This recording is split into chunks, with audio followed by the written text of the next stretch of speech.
Luke chapter 5.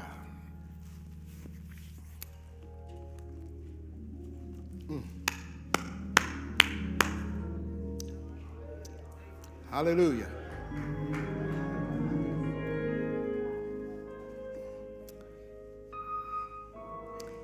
The praise says, hallelujah, hallelujah, hallelujah, hallelujah, hallelujah, hallelujah, glory, glory, glory, glory, hallelujah, hallelujah, hallelujah. I hear my spirit today say, we worship thee, we exalt thee, we lift you up, you are the authority, we praise thee, we love thee, your majesty.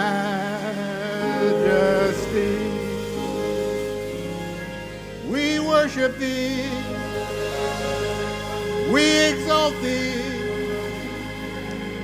we lift you up, you are the authority, we praise thee, we love thee, your majesty.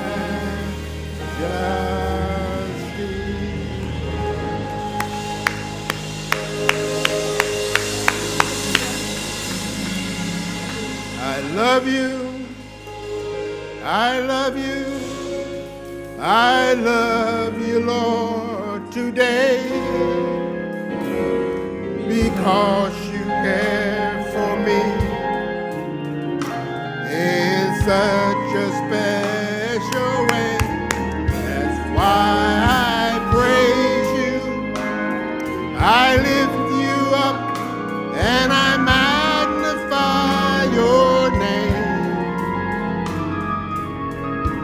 That's why my heart is filled with praise.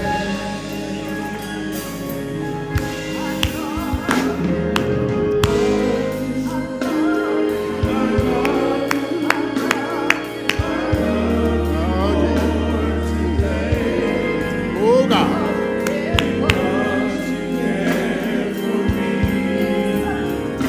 In such a special way. That's why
chapter 5, verses 12 through 14.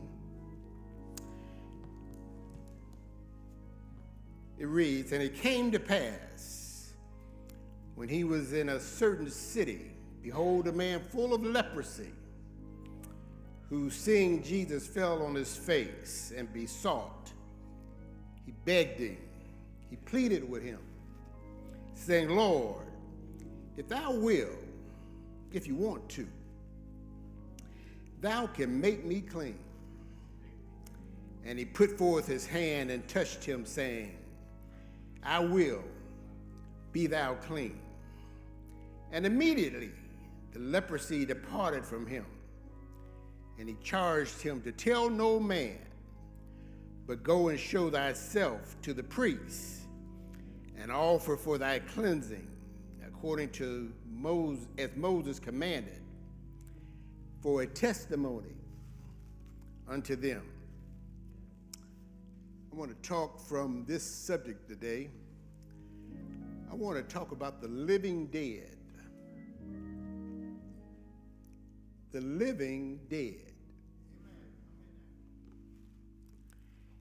Leprosy in the Old Testament was such a serious physical condition that God included this disease in the law. Once a person was infected, they were considered incurable, and they were banned from the city, and they were banned from interacting in their Jewish community. They were rejected. They were rejected because there was a fear of having contact with them because of this incurable disease.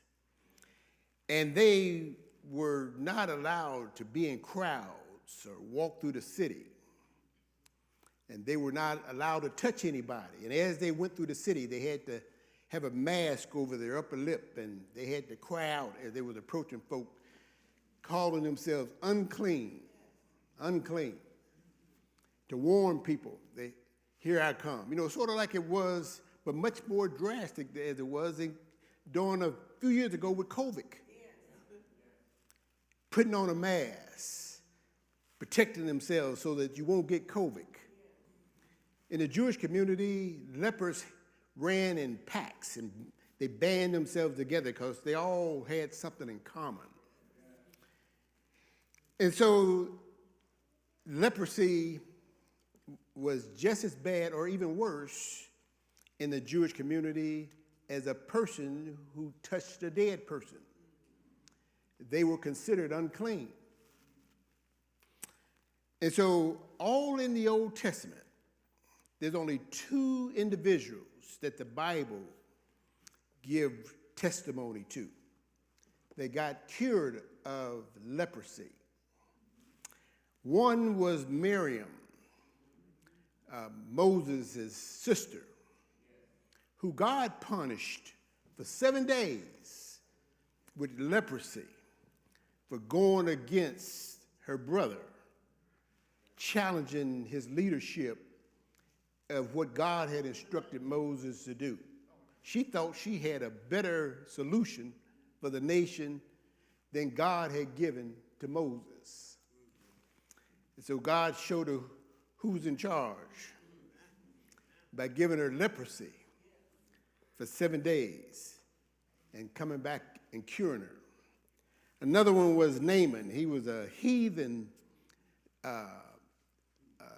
general in an army that pleaded about being cured from leprosy. And Elijah had told him, go down into the Jordan and dip 7 times. And him obeying God got cured of leprosy. But outside of those two events, there was never any more recorded incidents of anyone being cured of leprosy. And leprosy was a physical condition, and it was considered as the living dead, or like this TV program called The Walking Dead. The Walking Dead. So they walked around as if they were already dead. They were considered as a person living like they were rotting away, mourning and grieving over their own death. They had no contact and could not go into the temple to worship God, even though the law required every individual to go to the synagogues and the temple on the Sabbath day. They could not go. They couldn't attend the annual required feasts because they were unclean to worship God. So in today's teaching, Jesus was not merely attending to this leper's physical condition, just to restore him back to social society in his community, but the leper was desperately seeking a new life. His current life wasn't working for him. And the question you should ask yourself, is my current life working for me? Or is it just a routine that I just do the same thing over and over again, expecting to see the same results day in and day out? Asking God for more, but not seeing a change. Looking for more, but not seeing anything but the same routine that I have to go through each and every day. And each of us should look back.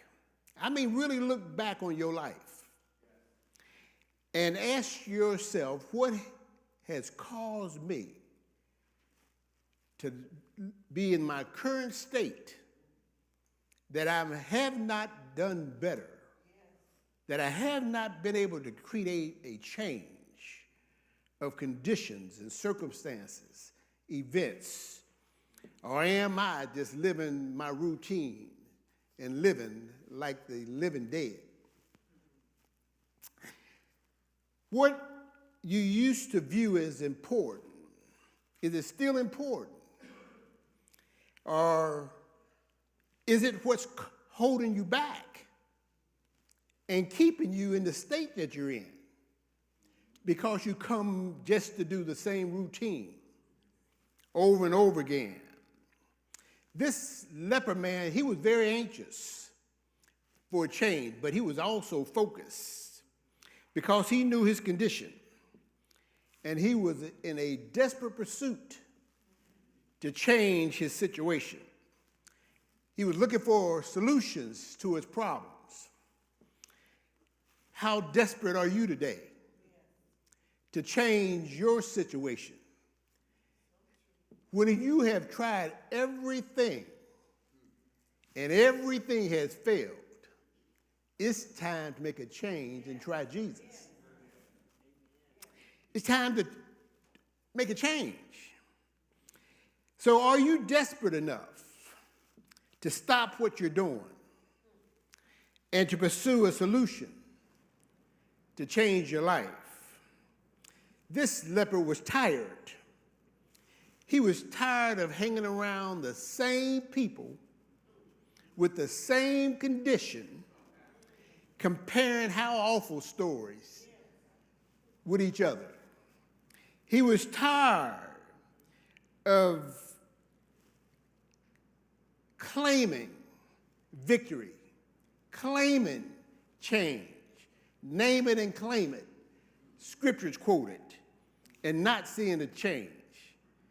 He had spoke the word. He had tried as much as he could to follow the laws of Moses,